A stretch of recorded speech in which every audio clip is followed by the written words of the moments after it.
In der Hoffnung, dass es jetzt ein wenig wärmer, zumindest ums Herz wird, fahre ich in Richtung Iberische Halbinsel. Und damit ich nicht völlig leer darunter rolle, habe ich mir Mitfahrer besorgt. Zunächst fährt Basim mit. Er hat seit kurzem einen Aufenthaltsstatus in Deutschland und darf das erste Mal seit 7 Jahren Deutschland verlassen. Das erste Mal. Genau, nach Deutschland raus. Genau, mit dem Göll. Rein nach Europa.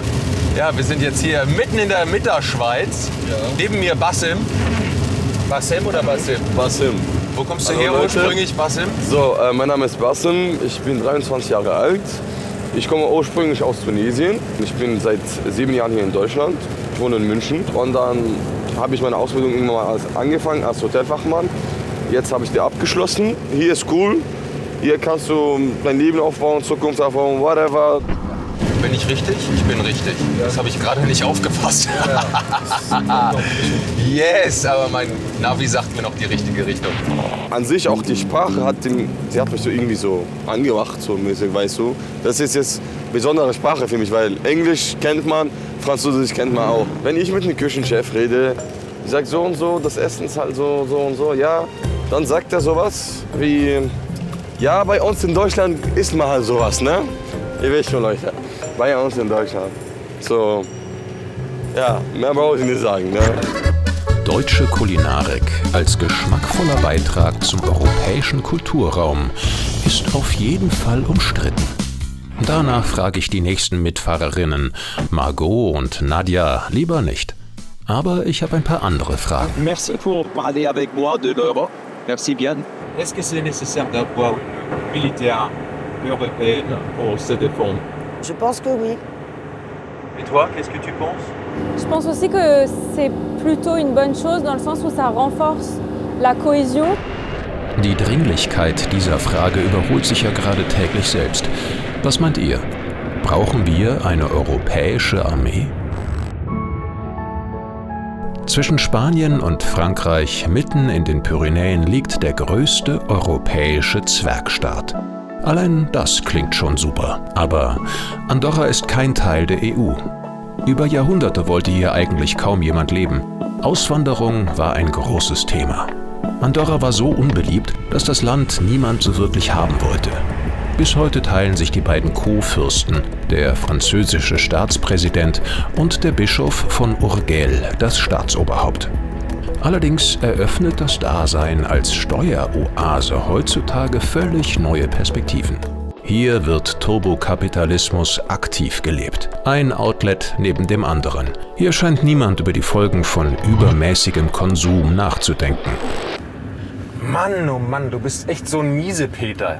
Also, was ist denn dagegen einzuwenden, wenn die Leute auch mal einen Schnapper machen? Ja, also ich gehe zum Beispiel jetzt mal tanken. Für 1,20. Und ich hätte wahnsinnig gerne mit einem Andorraner darüber gesprochen, ob sie sich als Europäer sehen. Aber irgendwie wollte niemand mit mir sprechen.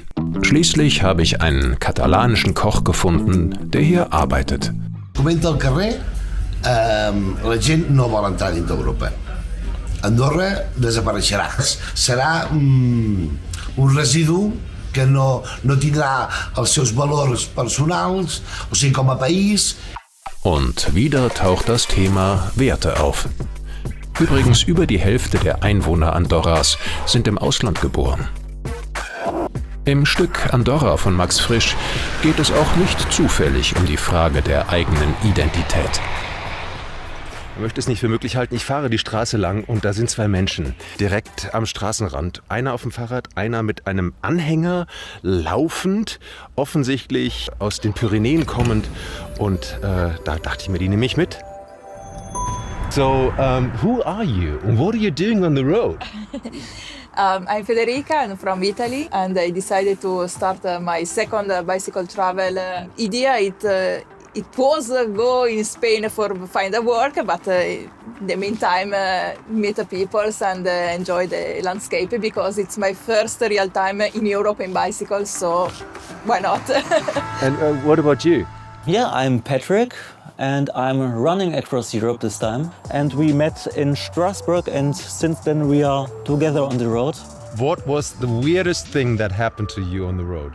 The weirdest thing was a day we just had 2 kilometers on the day. On this 2 kilometers happened so many things. Unexpectedly, we had to cross a bridge with an active train line. We have like a hiking app, Komoot. It says, no, you have to cross the bridge. Google Maps said the same. Then we heard a sound and we were like, okay, we are not crossing this bridge. No. So we went away because it was too dangerous and we had to cross a river. Like until her hips. Then my trailer, which I'm running with, just broke. So many things happen on such a short distance, really. That was crazy. What is Europe for you? For me, it's home. I would describe it with the word home. Yeah, it's like one big family. Was für ein schönes Bild für Europa. Und wenn einer eine Reise tut, dann kann er was erzählen. Das ist kein blöder Spruch von mir, sondern von Matthias Claudius. Und dieses Gedicht endet so schön mit: Und fand es überall wie hier, fand überall ein Sparren. Die Menschen gerade so wie wir und eben solche Narren. Ja, und damit mache ich mich auf den Weg nach Saragossa. Ich finde, das klingt schon sehr verheißungsvoll. Also, freut euch auf die nächste Folge von Go Europe.